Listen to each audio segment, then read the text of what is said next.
Welcome to another edition of Dan's Models. Back as promised. John with Dan.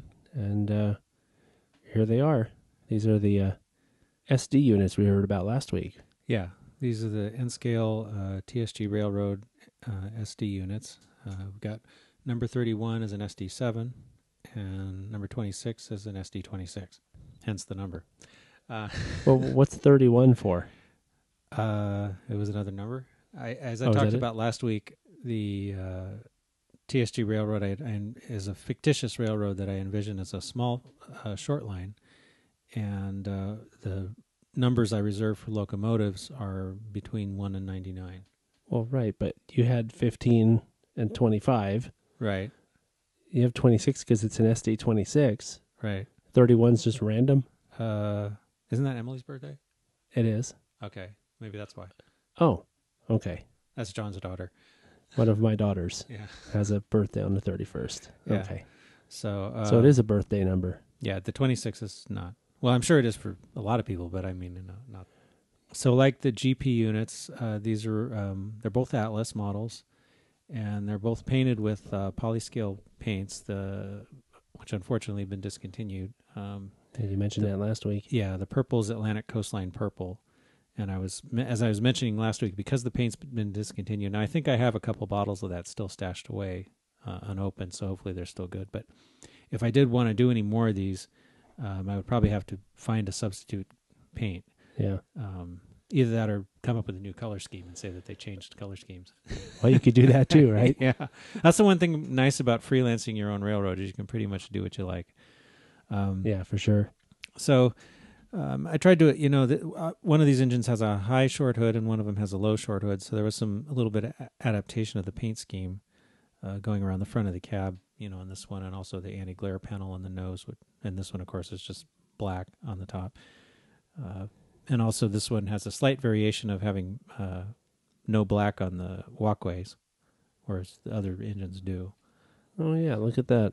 So just little subtle things. I figured, a small railroad probably would have some variation from unit to unit.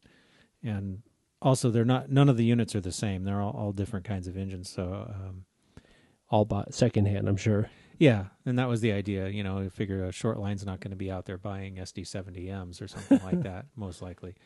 They're going to probably get little hand-me-downs. But I also made them all EMDs because I figured that way they at least have similar parts. Yeah.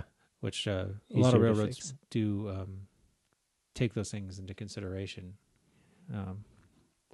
I have a dumb question. What's the yellow dealy bob on the roof? That's an air conditioner. Oh, okay. So it must get hot. Yeah, well, the SD26s are actually were built by the Santa Fe out of SD24s. So, and in reality, Santa Fe retired them all, I think, by 1985 and sold some of them to Guilford, which up in Maine. But I figured maybe the TSG Railroad found one, and maybe when the AC unit went out, they found one off an old Santa Fe engine and just stuck it on there without repainting it. Okay. See, there's a theory behind all of it, right? Yeah, it's one of those little things, little details. I don't think I did anything to these engines. They're both pretty much stock out of the box. Yeah. But, just with some paint, sometimes you can do little detail things like that to give it some variety. And there's a story behind it. Yeah. Which is kind of funny if you think about that, because you could make anything up, right? Right. But the whole thing about freelancing is to try to make it plausible. Yeah. So that's the point. All right, let's see it go. Okay. Unfortunately, I'm only going to be able to run number 31 because number 26 has a mechanical issue right now. So it's in the shop. Yeah, here we go. Yeah. So the number boards light up. Yeah, and again, I did the white number boards with black numbers on these engines. Oh, just like the ones last week, huh? Yeah. And this one also runs really nice. As I was saying last week, having grown up in the era of poorly running N-scale trains, having modern N-scale that runs so nice is a real treat. Yeah, look at that. That's real smooth. Yeah. And these both have Digitrax decoders, if I remember right. And it's been a few years since I actually painted these things and did them up.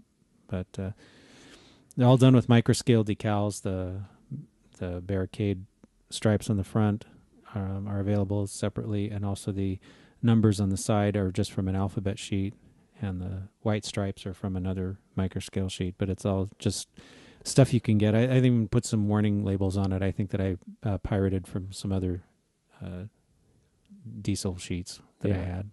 No, but they're cool though. I mean, considering that it's all custom done, these look like something you could buy someplace, you know? Yeah, I was pretty happy with the way they turned out. So, and I wanted to have a simple but plausible looking paint scheme. Yeah. As I figured a short line isn't going to do anything too fancy, most likely, because they're not going to be able to afford it. Yeah. So just, simple colors. Simple, just black and two-tone, basically, with the stripe. Yeah, they look really good. Yeah, I'm glad we have a railroad. Yeah.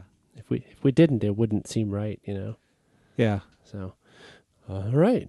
Well, I guess that'll do it for this episode. Join us next week for the next episode of Dan's Models.